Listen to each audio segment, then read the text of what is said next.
Twisted Sisters and Secret Sisters consignment shops would like to remind you that we have a variety of items from furniture to clothing at affordable prices. We're located across from the post office, and we would love to show you around. So please come over and visit the sisters today. You won't be disappointed.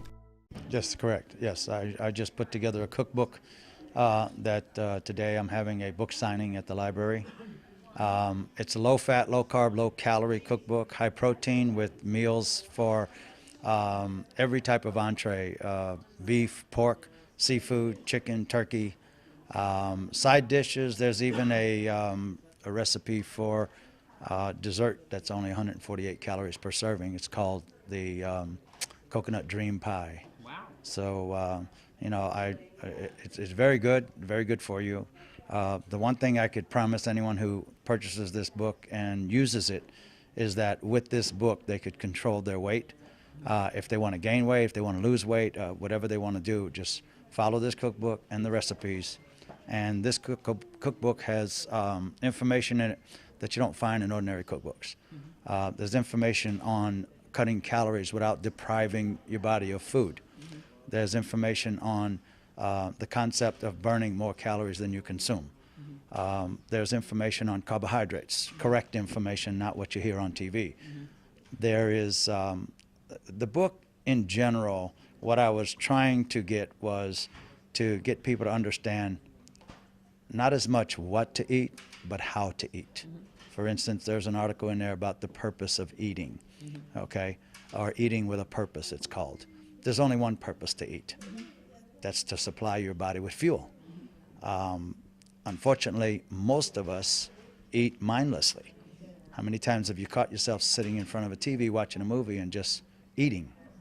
And you don't realize you consume 500, 600, 700, 800 calories watching a 2-hour movie.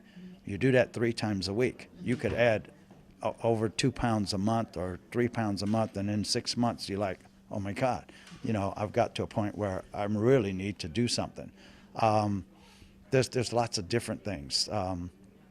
Moms in general, you know, a good cook, a good chef always tastes their food. It's absolutely necessary. I do that myself. But if you watch a good chef, he simply coats a utensil with what he's cooking and tastes it. Most of us in general at home, we take a spoonful of what we're cooking.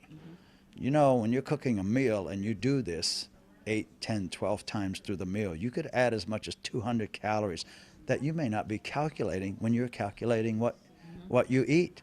And I write down everything I eat. But those things we tend to, another example. It's important to write it down, isn't it? Because sometimes you're not counting those little things everywhere. And when you write it down, you really see what you put in your mouth. Well, the benefit to writing down everything that you eat is if you're not getting the results you're looking for, you can adjust it based on what you're eating. If you look back at what you're writing down, what you're eating, okay, maybe you're eating too much carbs, maybe you're eating too much fat, you know, and so you can cut back, you can work with it.